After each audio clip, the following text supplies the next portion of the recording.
مجلس ہے کافی تاخیر ہو چکی ہے، اور آج 25 دسمبر بھی تھا، اب تو تقریباً گزر رہا ہے، اور عیسائیوں کے نزدیک ولادت حضرت عیسیٰ ہے، ہمارے نزدیک 25 ذی القعدہ دہو الارض بھی ہے، ولادت حضرت ابراہیم و حضرت عیسیٰ علیہ السلام بھی ہے۔ تو میں سوچ رہا تھا کہ اس عنوان سے کوئی تقابل جناب سیدہ کے کچھ فضائل پیش کروں، تو سوچا کہ آیا مباہلہ کے عنوان سے کچھ مطالب پیش کروں۔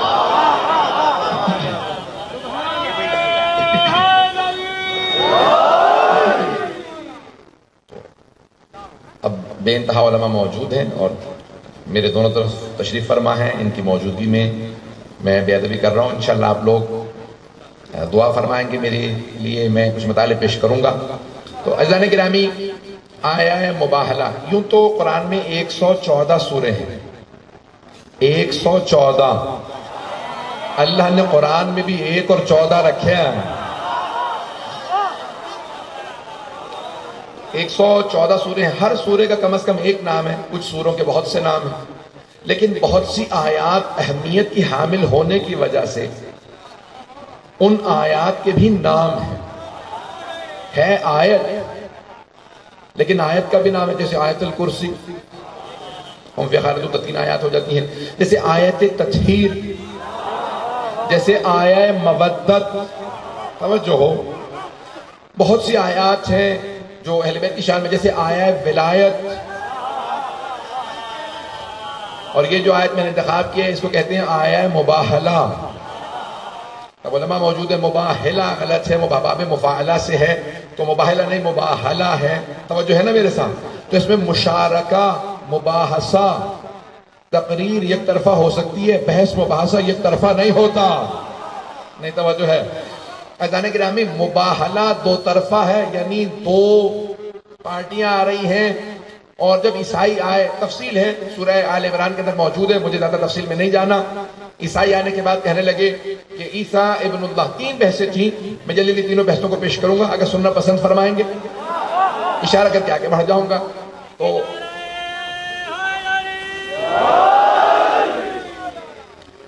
پہلے وہ یہ بحث کر رہے تھے کہ عیسیٰ ابن اللہ، عیسیٰ جو ہیں وہ اللہ کے بیٹے معاذ اللہ، تو عیسیٰ ابن اللہ، کچھ کہتے تھے عیسیٰ اللہ، عیسیٰ ہی اللہ ہے، اور تیسرا گروہ کہتا تھا عیسیٰ اللہ ثالث و ثلاثہ، 3 میں سے تیسرا اللہ ہے، جسے کہا جاتا ہے تثلیث یا ٹرینٹی انگلش میں کہتے ہیں، جو دنیا بھر کے اندر مشہور ہے۔ تو یہ نظریہ نیا نہیں ہے، پیغمبر اسلام کے زمانے سے عیسائیوں میں موجود تھا۔ عیسائیوں کی دل آزاری مقصود نہیں آپ کہہ لیں کہ بھی ان کا دن ہے، نہیں، میں صرف جناب سیدہ کی شان پیش کرنا چاہ رہا ہوں، اگر سننا چاہیں گے۔ تو جب وہ بحث کرتے رہے، رسول اسلام نے دلیلیں دی کہ جناب عیسیٰ نہ اللہ ہے، نہ اللہ کے بیٹے ہیں، بلکہ عبداللہ ہیں، رسول اللہ ہیں، اللہ کے نبی ہیں، رسول ہیں، اور اس کے بندے ہیں۔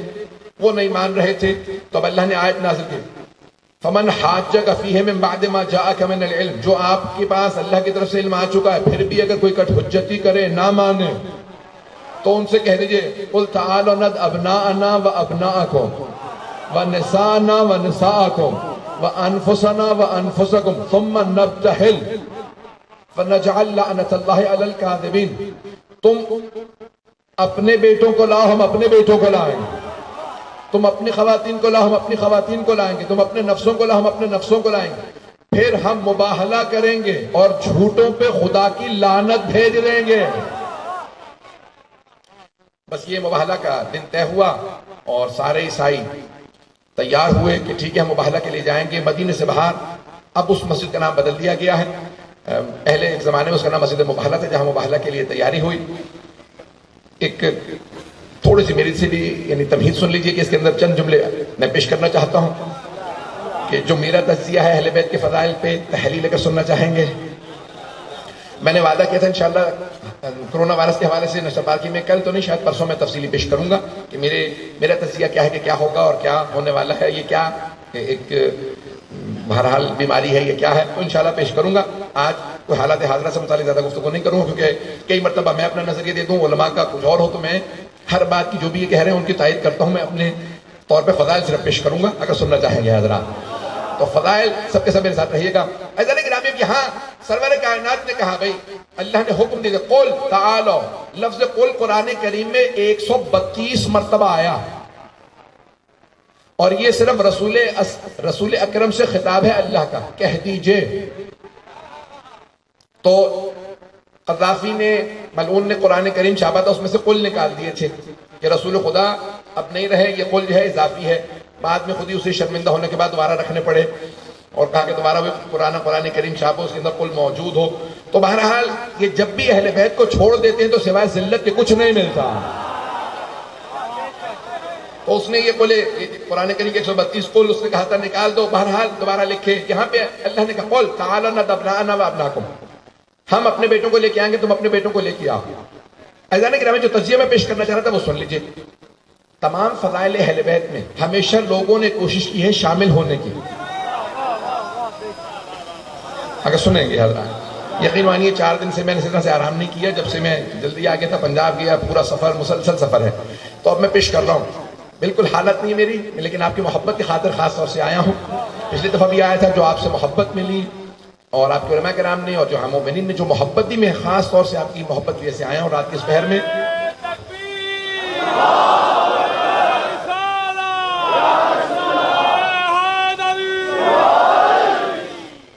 تو جانے گرامی، تمام فضائل اہل بیت میں اوروں نے شامل ہونے کی کوشش کی ہے۔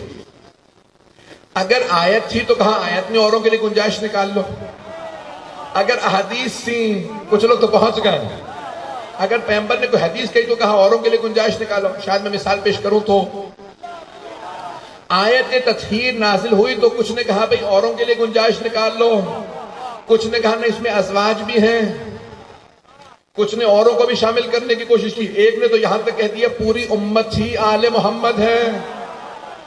انہیں یہ نہیں کسی نے بتایا یہ عربی کا آل ہے، انگریزی کا آل نہیں ہے۔ آل محمد میں بہرحال مجھے تو اب لوگوں نے کوشش کی اوروں کو شامل کیا جائے، بہت سی آیات کے اندر کوشش کی گئی اس آیت میں کسی کو لایا جائے۔ پیغمبر نے فرمایا حدیث کے اندر کہ انا مدینۃ العلم وعلی بابہ، میں علم کا شہر ہوں، علی اس کا در ہے، اس کا دروازہ ہے۔ عزیزان گرامی، اوروں نے کہا دیواریں ہیں، چھت ہے، پرنالہ ہے، جہاں بھی عداوت علی آتی ہے وہاں عقل ماری جاتی ہے۔ شہروں کی پرانے زمانے میں دیواریں ہوتی تھی، چھت کبھی نہیں ہوتی تھی، گھروں کی چھت ہوتی ہے، شہروں کی نہیں۔ ہمیں تمام فضائل اہل بیت میں اوروں کو شامل کرنے کی کوشش کی گئی، لیکن ہمارے علماء کہتے ہیں واحد آیت ہے، آیہ مباہلہ، جس میں کسی کو شامل نہیں کیا گیا، اس میں صرف پنجتن، سب نے یہی لکھا، حتیٰ سب سے بڑے مفسر مانے جاتے ہیں جلال الدین سیوطی کے علاوہ در المنصور کے مفسر امام فخر الدین رازی حضرات ہیں میرے ساتھ، مجمع ہے میرے ساتھ۔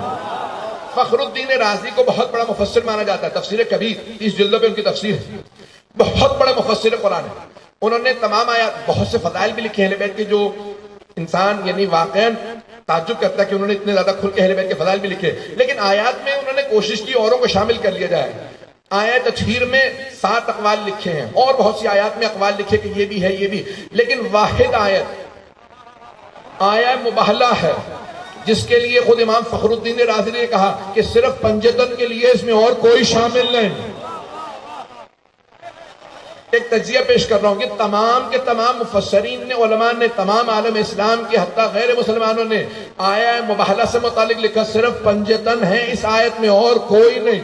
تو ہمارے علماء کہتے تھے کیا معاملہ ہے اس آیت کے اندر کہ کوئی کسی کو شامل کرنے کی کوشش نہیں کرتا؟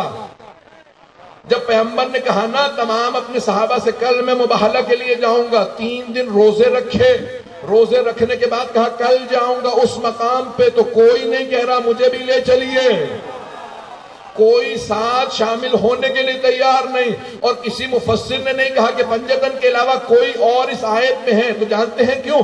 کیونکہ آیت کے اختتام پہ فَنَجْعَلْ لَعْنَةَ اللَّهِ عَلَى الْكَاذِبِينَ۔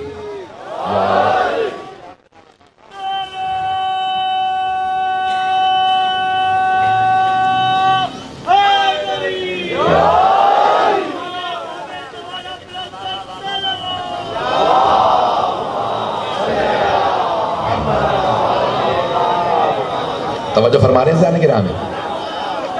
تو اللہ سبحانہ و تعالیٰ نے اس آیت کو اس طرح سے بھیجا ہے کہ فَلْنَجْعَلْ لَعْنَةَ اللَّهِ عَلَى الْكَاذِبِينَ، اختتام پہ